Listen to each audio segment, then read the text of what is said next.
Hello everyone, my name is Christian. Welcome back to Tekpon. Today our guests are Thomas and Daniel, the co-founders at SaaSiest. Hello. Hi, how are you? Fantastic. This is a premiere because it's the first time we have two guests on the podcast. I don't usually do this, but you guys are inseparable. So exactly, we always come in pair, and glad to be here, Christian. Nice to have you here. At first, please tell us what is SaaSiest? It's a great question. It's one of those questions that I think, Thomas, our parents asked, our wives asked, our kids asked. And I think in the beginning, it was a little bit tricky even for us to explain. But honestly, I feel that we've nailed it, Thomas, now, right? I think so. Go for it. Let's see. But SaaSiest is the B2B SaaS community. We are all about democratizing knowledge around B2B SaaS. And we do that through doing events, running network groups, communities, and create a lot of content, just like you do here with the podcast and such. But in its core, it's a community. Yeah. And we have really one goal here, and it's like Thomas said, if we can help one individual, one company to be a little bit better because of the content that we produce, because they learned something or they got inspired, then we feel that we've achieved something. That's really what we're all about.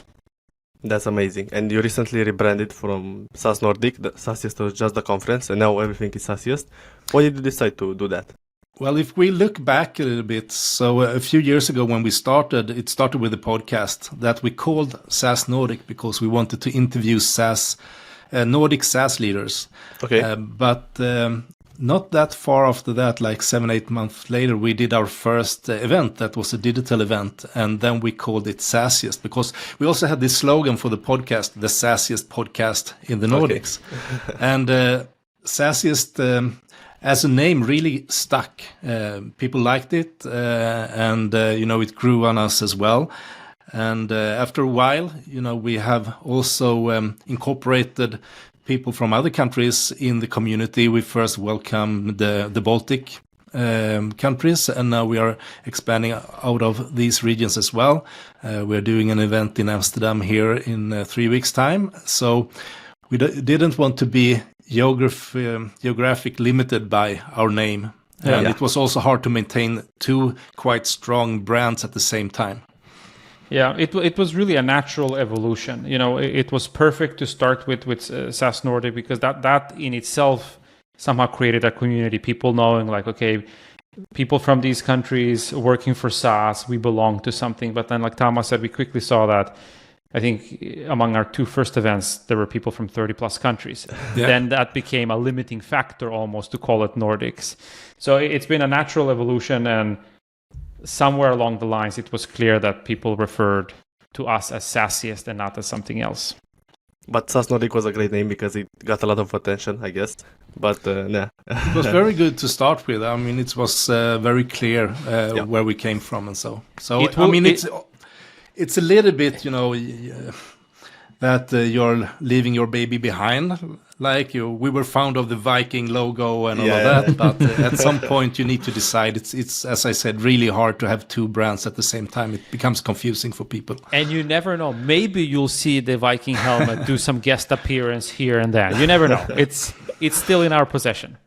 Yeah. So now I have the SaaSiest merch, and I love it. I won it at one of your events, so that's great. I wanted to go through your events. So you have an event in Malmo, an event in Amsterdam, the first event in 3 weeks, right? And also the digital one, SaaSiest Digital, that was just last week. Correct. So those are the three major events throughout the year. And I think, again, coming back to what we said here in the beginning, the events on its own is a great opportunity for people to come and get a condensed access to a bunch of great content and a bunch of speakers during these, depending on which event you go to, it's either 3 days or 1 day and so on. Yeah. But it's also a fantastic opportunity for you to build your own network, to build some kind of a fellowship with other people that are in this space. So usually we say people come for the content to our events, but they stay for the networking. And I think it's important to also highlight here that it's fair and it's right that people remember us by the SaaSiest events. But it's actually just a few days a year that we do this.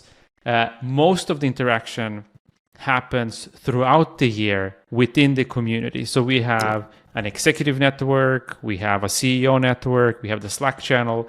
So I think if you just look at the network meetups, we meet the community 200 times a year in smaller groups, of course. And then we interact with them on a weekly basis. It's almost, that's tens of thousands of people. So when they come to the event, it's almost like people know each other because they've spent time with in workshops or in other type of setups, which I think creates a little bit of a uniqueness for the event. So the event is just the cherry on the cake for us, that now we've been spending time together offline, online, in smaller groups. Let's meet together at one of these destinations. And like Thomas said here, Amsterdam is our very next one, which we're very excited about. But maybe just go in and talk about the events a little bit. So you have been to SaaSiest in Malmo, Christian, a few times. Yes. And we really want to create that full experience, that making sure that we have a really solid agenda based on what we see the community is interested in. I mean, you can't buy a speaker slot and so on. So I think we focus a lot of getting great content. But another thing that is important is that, you should feel that you are been taken care of, that you get food, you get drinks, there is a party, there is a lot of social activities. You feel that you belong to it, to the community. And that's something that we really want to bring, and that it should be fun, it should be personal and all of that. You shouldn't just be a name on a badge when you come to the SaaSiest events. And that is also, in Malmo we have 2 to 3 days of doing that with a lot of activities. And now in Amsterdam we're going to condense that down to 1 day. But, it's the same vibe, the same feeling and so on. And for next year we are looking into making, Amsterdam also to a full-scale event. So looking forward to that. So I think anywhere where you meet the SaaSiest event, you will see that those cornerstones, having that solid content, having the social aspects, both the professional networking, but also just having fun together, doing various things, and also, party until after midnight. That's how we like to do it. So it's also going to be a part of it. I'm amazed you didn't join the podcast with the helmets, with the disco helmets. Yeah, and for the digital event, look at this. You'd be surprised. It's always handy. They are here. Yeah, but for the digital event, it's even more focused on learning, and there we can have more of the interactive parts as well, like the Q&As and such. And we tried to do some social things there as well. We did a quiz, we did a poker tournament online here, but it's not the same as meeting in personal. But I think it's a good way of getting access to a lot of great content in a short amount of time. And we take great pride in the content that is being produced. First of all, of course, we were very grateful for the speakers that take the time to produce this content and to take the stage and so on. But it's worth mentioning that we focus on, it's tactical, it's a lot of how-tos. We want people to be able to steal some secrets and some learnings. So we go through each and every presentation ourselves. We don't outsource it to anybody else. We don't put it on anybody else in our team. It goes through us. And we have direct dialogues with the speakers where we say, this is great, or you want to move it in this direction because that's what people want to listen to. And sometimes big speakers are a little bit surprised because they're used to coming to events where they do their thing and nobody touches it and so on. But we always have the community in mind. And if the community says, hey, I want to learn about XYZ, we ask the speakers to talk about XYZ. That's amazing. And I think that's a very important differentiator, having the full experience and also the content. And I really like how you explained it, Daniel, earlier, because it's the community that meets every day of a year, let's say, through LinkedIn posts, community. I was wondering if you can share with us the networks that you have, the CEO network, the female network, all kinds of the communities that you have. Absolutely. So, as you mentioned, we have a CEO network that is a paid network. So if you work for a B2B SaaS companies that have a ARR above 2 million euro, you can apply to these groups. We make sure to put you in a cohort with similar companies, similar size, similar type, but no competition within the group, because it's really important that you can have these open discussions. And it's the CEOs that help each other out. It's sort of a mastermind format where we talk about real user cases and they get to help each other out. And we are in these meetings moderating them to make sure that we are wary of time and that everyone gets to chip in and all of that. Yeah, and again, we don't allow sounds incorrect here, but we don't put the burden of the moderation aspect on somebody else. It's either me or Thomas that moderates all of these. To be close to the community, to know what's going on and where we're moving this. And I think it's also worth highlighting that we don't allow just anybody coming in because they filled out a form and on the form it looks okay. Each CEO, before they get accepted, they have to go through an interview process with the two of us. So we always come in pair, where we, of course, validate the numbers that they presented in this form, but also go through some of the soft values here for us to understand which group will you belong to. Because it's very different if somebody says, I want to be best in the Netherlands, versus somebody that says, we're building a company here to be best in the world. Maybe they should not be in the same group, because how they build their businesses, how they scale will be significantly different. So there's a lot of vetting process behind the scenes, but at the end of the day, it pays out because it's better quality for everybody involved. Yeah. And the CEO network is the only one that is a paid membership. So we run also, as you mentioned, other network groups. So we have our executive network. So if you're a VP or higher at a company above 2 million euros in ARR, you can belong to these groups. They are run in exactly the same way as the CEO network. And we have that within 9 different disciplines. We have sales, marketing, customer success, finance, people, marketing, operations, product engineering, partner. Am I forgetting something, Daniel? Was that 9?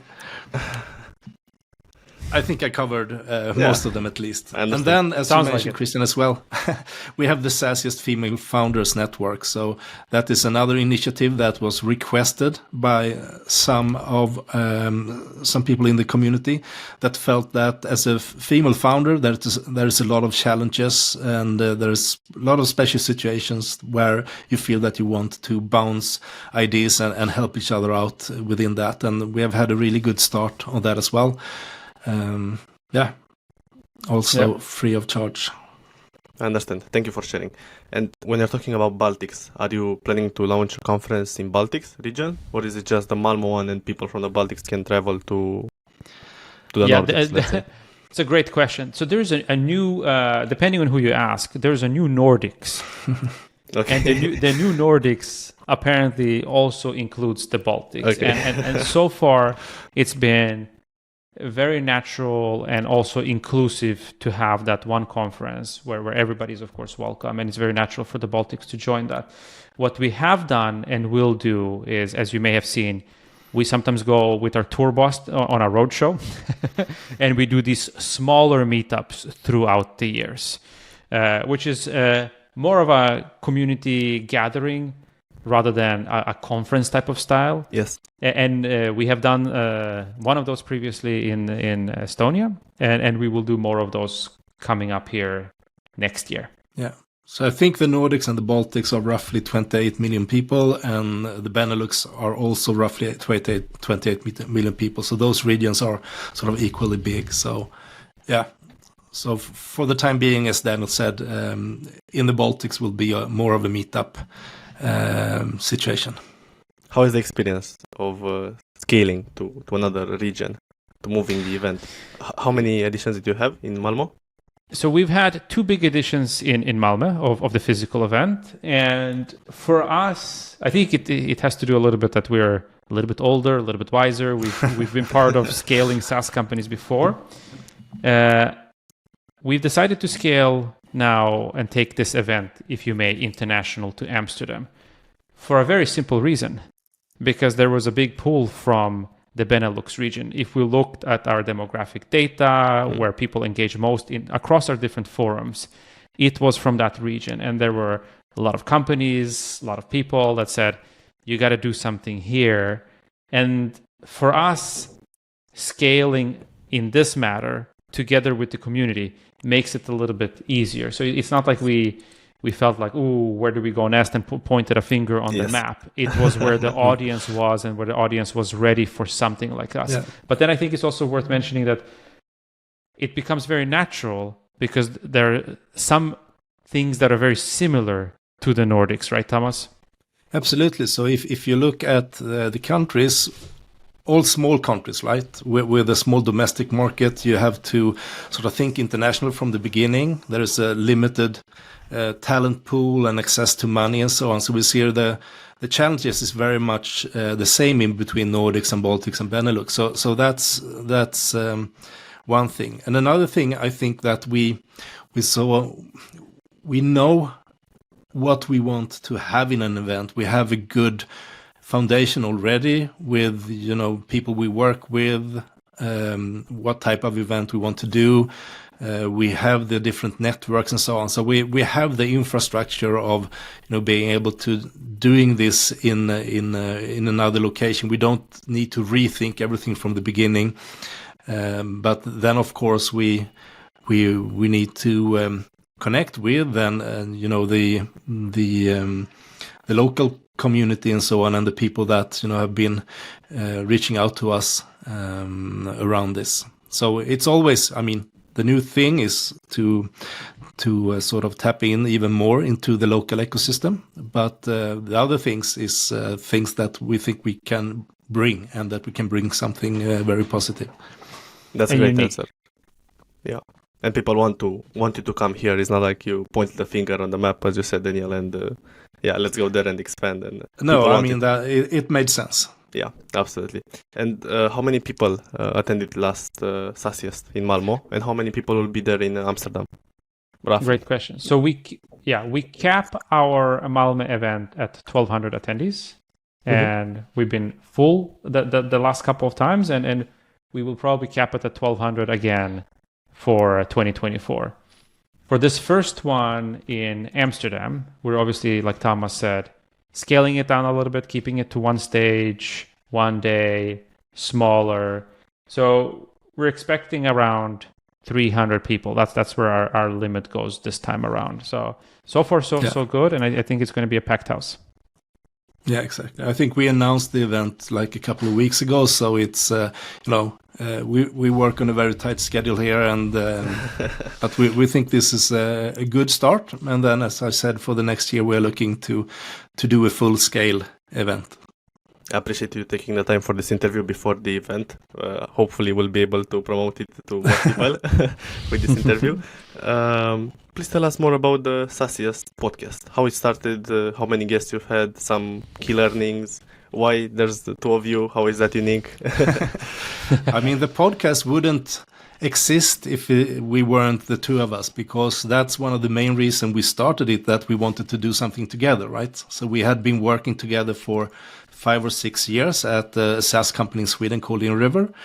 And then at some point we parted, we both quit and started working for other companies, and we wanted to do something together. And when we looked at it, if we looked at what we were interested in, was to look what other SaaS companies did to succeed, or what failures they had, and so on. And that's how it started, just doing a podcast every second week. And it could have stopped with that, but looking at the podcast, we are really looking into what we can learn from others, very also concrete hands-on things. And we cover all kinds of topics. It could be things within customer success or product or sales or marketing. So we go quite operational, and we don't just talk to CEOs and founders. It could be, leaders within all of these areas.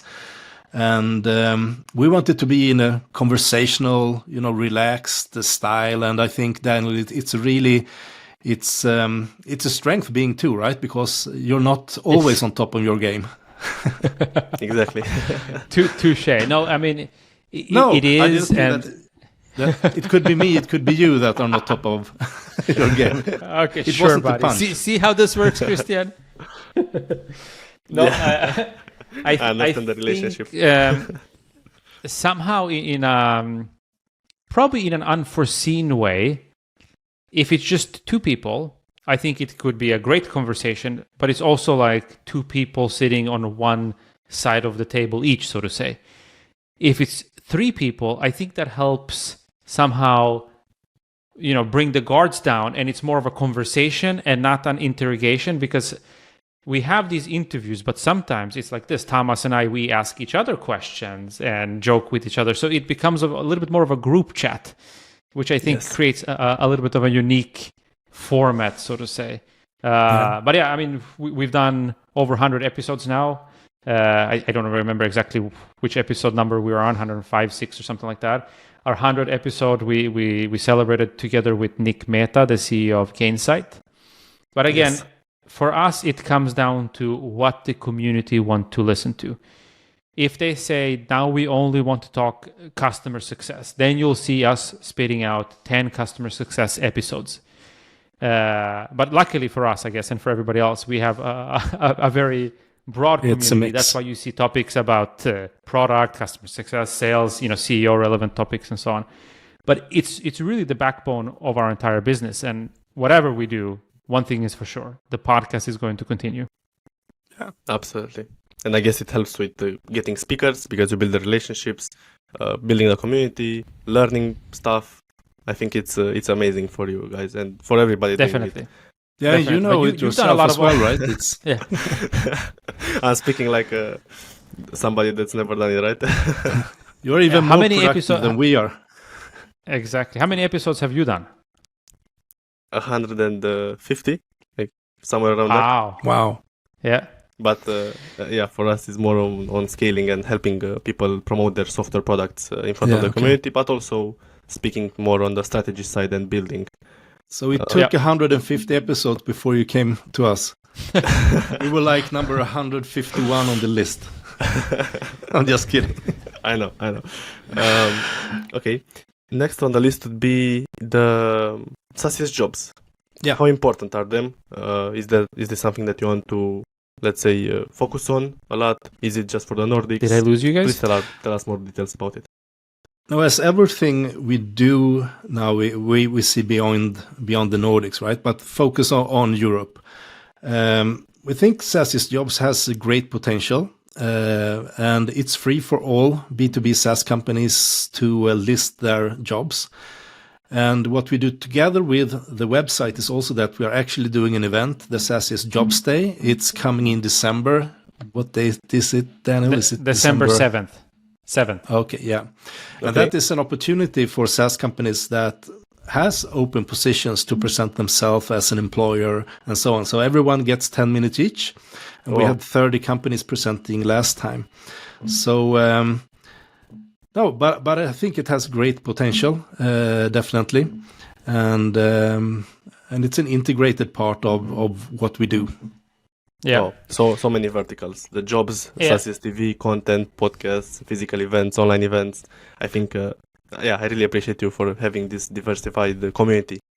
Yeah, people and can find... Christian, it all comes down to what the community wants. So, I wish we could take credit for all the great things that you might see coming from us. But many of those initiatives actually came from the community to us. And the SaaSiest Jobs exercise, that was, when things were booming, people were looking for talent, and they were like, man, it's so difficult to find talent, lots of companies hiring, we need to have a dedicated place. If you put something on LinkedIn, you'll drown in the gazillion amount of other ads out there. So that's when the idea was started, and then it was accelerated when, there was an initial shift and some companies had to scale down a little bit. Suddenly there was a lot of talent that was available, and we just wanted to help that talent pool that suddenly was available with all these amazing companies that maybe are not household names, smaller companies, but equally great companies, to pair those up. And that was a good test for us to see, is there a match here? Turned out that there was a match, and since then we've just been continuing. And that's one of those things, it just runs by itself now. Wow, the community is amazing. I have a hard question for you right now because you mentioned it. How does one build a community? That's the multi-million-dollar question. Yes. But I think one of the key things is that you can't really build a community around yourself. Maybe if you're a famous person, you can do that, you know. But in this case, you need to build the community around the people in the community, right? You need to give them a platform to be seen, to be able to get their voice out, and so on. So you need to make it about the members, and let the members contribute, let the members be seen, let them, you know, decide on, you know, what activities there should be, and so on. And I mean, it's not easy. It doesn't come natural. And then I think also you need to spend a lot of time. It's not, you can just think that, okay, I put up a Slack channel or I do something and then it runs itself. You need to, you know, put that time to contact people one-on-one and be always there and available if they have any questions or such. So I would say it's a one-to-one exercise, and you need to put in the work. Yeah, I would 100% agree with that. And I would also add that there's a few things that we believe works in our favor. And I guess other people can be the judges of that. But one is authenticity and credibility. So I think the fact that we both have worked in the B2B SaaS space for the past 20 years, and I will say it out clear and loud here, we certainly don't have all the answers to the problems that you have through a scale-up journey, but we've probably seen all the problems and obstacles you'll see from 0 million to 100 million euros in ARR. And I think the fact that we've been part of those journeys for a few times adds a little bit to the credibility in the conversation. Because I think sometimes we see that, I can give myself as an example.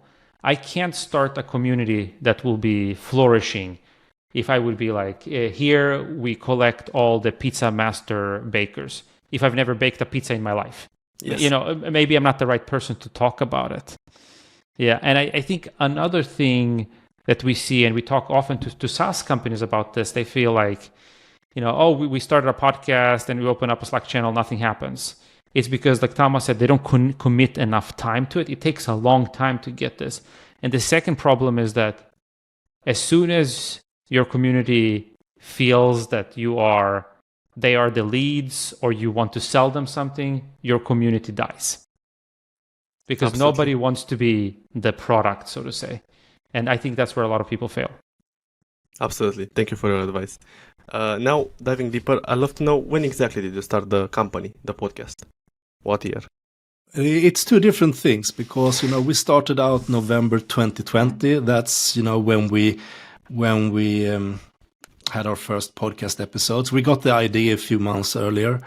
Then during 2021, you know, we had real jobs, full-time jobs during the whole 2021.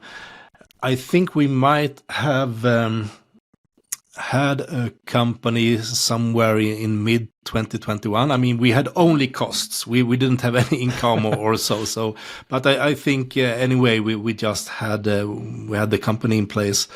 We did a digital event in end of 2021 that went really well, and that is also when we sort of came to the conclusion that, you know, either we go all in on this because we had a great momentum and a lot of companies wanted to be a part of this journey, or we calm down and only do the podcast, right? So starting last year, actually, it's not that long ago, 2022. Wow. We went all in and full time and all of that. So in a sense, you could say that the company started last year. 1st of January. Yeah. So 1st of January now we have soon 2 full years that we're committed 100% to this. Wow, you look like you're more experienced. I thought it was maybe like 5 years or yeah. Amazing. And why do you continue doing digital events? I understand that first you did maybe because of the pandemic, maybe because it's easier. Yeah. But why do you continue doing the SaaSiest Digital? I'm not talking about the smaller groups. Yeah. I think for a few reasons. And one reason is that, you know, it's a way of making the content available to a much broader audience, right? And not limited geographically. And there's a lot of people that well, they don't get to go on these conferences because I don't know, they are not in the leadership team or other reasons. They can't just travel, and they might not have the money for it. So I think sort of the digital events become also democratic in that sense. And then for us, it's also a way of creating a lot of great content in the meanwhile. We might not do the digital event in the same way in the future, but we will continue double down on this digital content that we think is a really important part of what we do. I think it's hard. I think we see that it's hard to keep people for a whole day in a digital event nowadays. It was easier during COVID, but we see that it's a lot of interest for getting the chance to have access to this high quality content. We're looking into how we can make it more of an experience that lives throughout the year. Yeah. And I hate to be the cliche guy, but again, it comes down to what the community wants. We actually ask them, how do you want to be informed about trends, news, get access to, what some of the best in class do? And if they tell us we want to consume it this way, then we're going to give them that way. If they tell us we want to consume it in a different way, then we're going to give them to them in a different way. And like you said, things have shifted a little bit post-pandemic, so to say. So we try to shift together with the community. And regarding what you said, Thomas, I was one of the guys that last year I couldn't attend SaaSiest, and I wanted to really go and learn something new. So I stayed all in SaaSiest Digital and learned so many things. So I think it's fantastic. I really enjoy it, and I really love the platform. I think I told you guys it feels like an in physical event. And one thing I wanted to mention was that I know content is a big differentiator for you, and this SaaSiest in Malmo, we're eating, and then the session started, and I was looking around, and there was nobody. Everybody was attending content. So I think I think that's a big difference if you look to some other SaaS conference, right? If you go into the lectures or where sort of the sessions are, it's half full or 1/3 full or 1/4 full, right? But if you come to SaaSiest in Malmo, almost everyone is listening to the speakers, and we know also that the speakers really appreciate that people are actually listening to them. And I think also that dynamic of being together, listening to the speakers, and then going out, networking, eating, and all of that. It's sort of, that's the kind of event that we want to do, I think that's good for everyone, more or less. How do you get great speakers? How do you convince them to join the conference? And I guess you also do it yourself. You talk to them, you verify their content, you put your heart on the line, let's say. You're in there personally. Yeah, I think it goes actually both ways. Great speakers want to be in front of a great audience. And now that, after a few years here, we've built up a great audience and there's some credibility, and that has spread in the speaker community. So that has, of course, helped a lot. That if we reach out to somebody and we tell them that, hey, the community has specifically asked for you, because we ask them, like, who do you want to see on stage and what topics do you want to address? Then they know that there's a specific demand for their knowledge. Yes. And then the fact that they know that we have the crowd, that helps. But it also goes the other way around, of course, since we always talk about co-creation. It's not Thomas and I inventing, say, like, okay, this year's agenda should be about ABC. No, we go and ask the CEO network, the executive network, like, what is top of mind for you the next 12 months? Okay, let's collect those topics. Who are the best people to talk about these topics? Do you know somebody? Can you recommend somebody? So we actually get a lot of recommendations from the community both on very famous big names, but also on some of the unsung heroes, which we appreciate, because you don't have to be working for the biggest company on the planet, be the biggest name, somebody that's taken the stage 20 times. It might be the very first appearance on stage, but you've done something really good and really interesting. You have some lessons that you can share with the rest of you. And then we vet this in the exercise. But the community is a big help here to create the agenda. And also about having the best crowd there is, if we look at the Malmo event, only 10% of the tickets is available for non-B2B SaaS companies. So if you're an investor, recruiter, solution provider, and so on, we have only a limited amount of tickets for them. I mean, they are much welcome to the event, but we want it to be a really community event for B2B SaaS scale-ups. And that's also, when you come as a speaker, that you get to speak in front of this crowd that, is the most relevant for you. Yeah. And I think it's a good point, Thomas. We believe, we don't ask them, but because we have a certain type of scale-up audience, everybody is welcome that buys a ticket, but most of our companies are a few million euros in ARR and upward. And they need all kinds of support and services from these speakers. So I think a lot of the speakers, if they have their own consulting solutions, whatever it is, they probably get a lot of reach out and probably build business that way with the community. Yeah. Totally understand, yeah. And how big is your team, your overall team right now? So until very recently, you're looking at the team. I mean, and of course, Philip. There are other people involved, but as owners or employees in SaaSiest Digital. Now we employed Philip. You might have seen it. Absolutely. He's a young guy. He was an intern here in the spring and did a fantastic job. So we couldn't just let him go. So we had to hire him. And then, we have many other good collaborations with some shout outs to Sveki that is editing our podcast, and Jessica that we work with around the SaaSiest event, among others. So, and I guess you have a team that you hire for organizing the event. Yeah.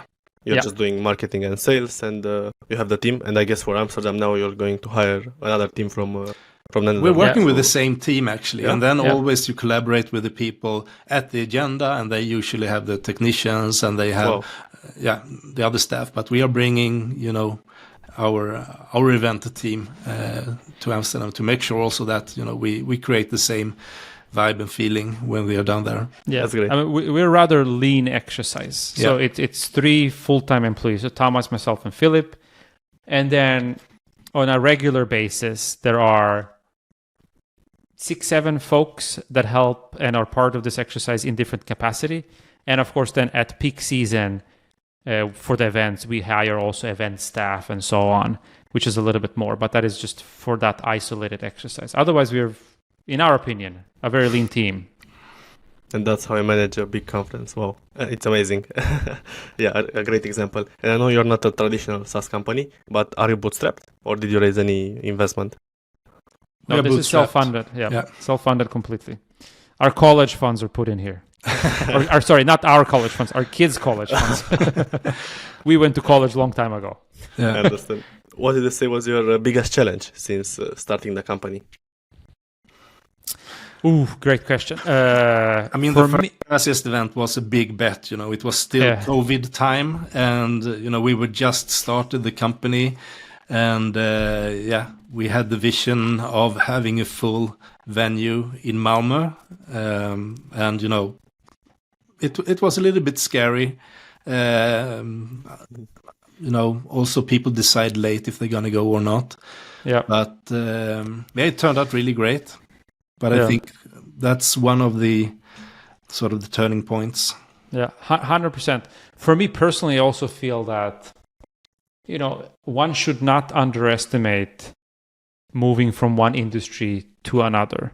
So we have both worked for SaaS companies, me personally always as a revenue leader. And I know that exercise like the back of my hand. You're chasing numbers every quarter and trying to scale and build and so on. I had never directly myself, together with Thomas in this case, built a community of this character, ran an event and so on. And that's very different from running a SaaS revenue organization. So there's been a learning curve as well as to how it is to work in this new type of an industry, building a little bit of an event business, building a little bit of a media exercise, having a community wrap all this thing around. So although we are in our 40s, I know we look like 25. It's also been a learning experience for us individually, which I believe is also one of the driving forces. I think intellectually we're challenged, which makes this exciting. Yeah. Yes. And I mean, it's no recipe out there, you know. Along the way here, we have had to make different decisions. What should we focus on or not? What should we charge for, and what should be free, and all of those things. But I think so far I feel that we have made the right decisions, and also really focusing on building a strong community instead of, you know, it's always tempting, you know, from the beginning to try to capitalize on it in one or the other way. Yes. But, you know, at one point we saw that, you know, building a strong community is what we believe is what creates the most value for everyone. So, and thankfully people understands and believe in that. So, and I think the partners we have, they see a value of being sort of, what do you say? They see the value of being a part of this, that this is something that reflects positive on them in the community as well. Famous by association. Yeah. Can you share one big mistake or one key learning that you got? Oh, where do we start? For me, and Thomas, I don't know if this was also one of your big learnings. It comes back to what I just said, because it was a new exercise for us. For example, running a big event. I don't want to say we underestimated, but I feel that for the first event, we didn't know exactly what components go into this, and therefore what type of support and staff and help you need to hire. And I think there was an exercise in that first event where we hired certain type of professional help too late. And that had to do with, in my opinion, inexperience.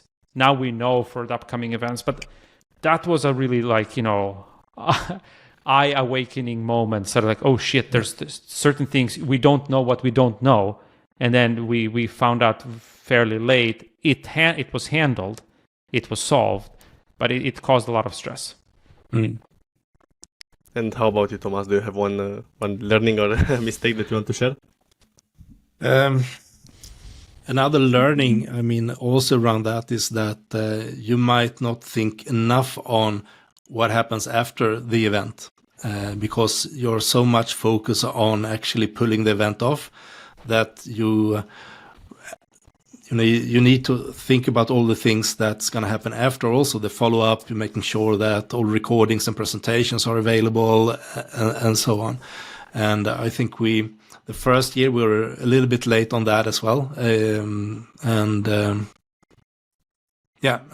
So that's a learning. I don't think there is any big bloopers so far. We have been quite fortunate, but as Daniel said, sometimes it has been too much work. But and then I also think, you know, it really good now to bring in someone like Philip that really can, you know, take the load off a lot of the things that we are doing, so we can focus even more on certain things that, you know, very much about the relationships and the strategic part as well, because I would say that might be a mistake also, to be so busy with everything operational that you don't have the time to lift your eyes and think about the future. So we actually, the first time since we started, like November 2020, it was here before the summer in June, when we took 2 spa days, me and Daniel, and sat down and really looked at what we wanted to do the upcoming years. And so it took like 2.5 years until we sort of sat down and did that exercise. And I think that is something that we will do more often for sure now. Yeah. I saw that post and I think it's really inspiring. And I'm super happy for Philip, because I think it's a great learning experience for him, being that young and working with you, meeting so many people. So yeah, I think he's 100% agree. Philip, I hope you listen to this. He's in a great position. Yeah. I was wondering, how did you get your first customers or your first sponsors, first speakers? How did you build the first, let's say, in-person event? Great question. That's for every business, regardless of industry. Like that first paid customer, first partner, first whatever it is so tricky. For us, we actually started a little bit, if we take the podcast to start with, we looked around in our own network at that time. And like I said, we had been working for SaaS companies. Some of them were backed from really, really big VC companies that had big networks. So we leveraged that a little bit to lock in the first guest. And then it was from there on word of mouth a little bit of an exercise. When it comes to be very honest, I mean, on our own, we might only have a handful of names that we knew that we could, get to the podcast, and then one thing led to another. Absolutely, yeah. And for the event, I want to do a shout out here to a lady that will go down in the SaaSiest history books, Emily from Unium. Yes. When we decided to run mid-pandemic our first digital event, and we explained our vision for that event and what we were building, she was the first one, essentially, honestly, to buy a paper product. We didn't have so much to show before that first digital event. And she took a stab at us and made a bet there, which was, I think sometimes you need those type of champions and visionaries that have the courage to and see the potential in something. So that has helped, of course. And I think the second shout out here goes to Sasha. Then she worked at Ox and now at Verdane, also being a supporter from the get-go.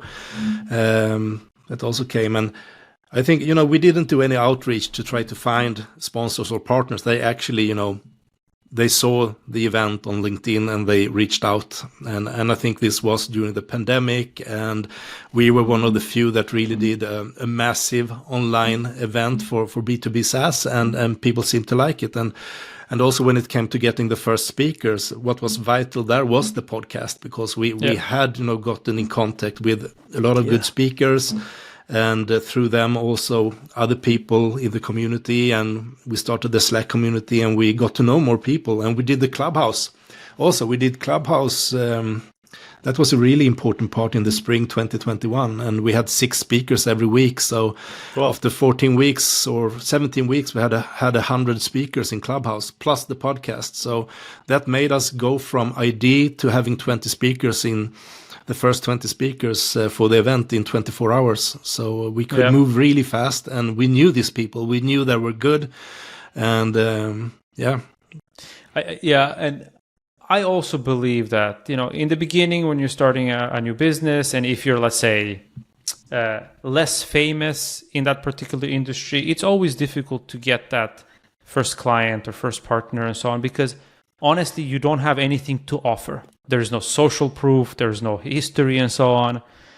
So then it's even more important. The thing you can offer is energy and inspiration.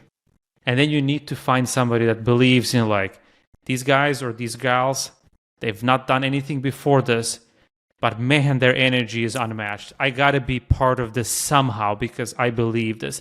And in the beginning, that story doesn't land with everybody. So you got to find somebody that you can't offer them anything, but they need to be wowed a little bit by your vision, your courage, your energy, and jump on this train. Wonderful. And when you get good people on board, I mean, as speakers, as partners, and so on, I mean, you get that snowball effect running. So we've been fortunate to have people that has believed in us and wanted to, be very generous with their time and their knowledge and so on from very early on. Wow. Thank you so much for sharing the story. I love it. It's wonderful. And speaking of the vision, what is the future vision for SaaSiest? It is the same as the vision and mission right now. And that comes back to what Thomas said in his opening statement here, that we exist for one reason and one reason only. We believe that there is a gap here in the regions where we're present for how to share and consume B2B SaaS knowledge. So we want to democratize the knowledge that's already out there. It sits among people, among companies that have done these fantastic journeys, that have succeeded, that have failed, and so on. We want to give them a voice and a platform where they can share those learnings with other people that are ready to consume those, and vice versa, of course. We've seen that this peer-to-peer exchange, people want to learn from people in a similar situation. They want to learn from operators. I have the greatest respect for people that are strong in theory But the fact is that if you're a marketer, you want to learn from another marketer that either failed or succeeded. And we want to continue on that journey and meeting the community and interacting with them at a frequency that makes sense for them. Yeah. I have two questions left, so we're near closing, but I hope you enjoyed it. Firstly, I love to hear the backstory of you guys, of you, Thomas and Daniel, each of you, how you started your career, and the whole story. Wow, the whole story. Well, so I've always been into computers and technology and everything, and how old was I? I was sort of 1994, when sort of internet started to happen and so on. So I quickly started to work with that on the side of my studies. I studied media engineering and, started doing websites, starting doing marketing very early on Google AdWords, all of that, right? So I started working for an internet consultancy around 2000. And then I've been in different companies, always within software, everything from web to print to sort of mapping technology and others. And I've been in different roles within sales, product, marketing, partnership, and so on. So I've been a little bit everywhere, but always working very much customer facing, building relations, building community, doing podcasts. I actually did my first podcast in 2012. Wow. So this is my 6th podcast, I think, with the SaaSiest podcast. And I worked for a company called In River for 6.5 years, quite successful SaaS companies here in Sweden, where I had also the pleasure of meeting Daniel. We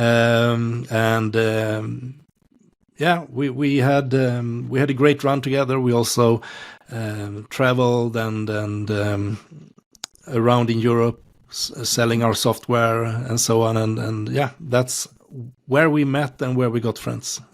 You had the same position at the company, or what were your positions? So I started out as a sales engineer, sort of being the selling product expert. And then I became a creative director. That probably I had a quite free role at the company, doing a little bit what I wanted. And then I went more into product management. So, Christian, he was like Maradona. He could do whatever he wanted. It's like, give the ball to Thomas and he'll figure it out. He's always so humble. Like, he's fantastic guy. I'm not saying that just because you sit here, Thomas. Like, I know that this podcast is not about giving people advice, but I read somewhere like one of the 2 main reasons why startups fail is because there's a clash between the founders. There's some glitch there. And like, I'm just so happy that I'm with this guy. It's like everybody wants to have Maradona on their team. Yes. Yeah. My background is slightly different, but still very similar. After college, so I studied international business. People always think like, oh, you work for tech companies, you must be so techie. I'm not techie at all. Not techie at all. Like, as far as technology you can get working for a technology company, I guess that's me. But I studied international business, and honestly, it was a coincidence. My first job was at a small SaaS company, or at that time it was still on-prem, and then later moved on into the cloud and so on. It's not like I designed my career to end up here, but I started there, classical journey in sales. I was somewhat decent at it, and I got more and more opportunities. That job took me to the US, and I spent 10 years in the US, or almost 10 years in the US, wow, learning the American way of scaling and building tech companies at that time.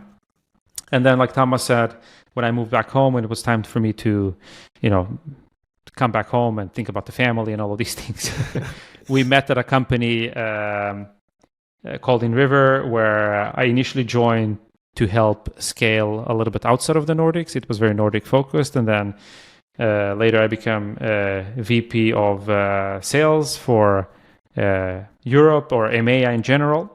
But there we had a fantastic journey together, and we got to work a lot together, and that was great fun. But I'm much more of a one-trick pony. I know how to scale revenue teams and find, and make the most out of each revenue talent.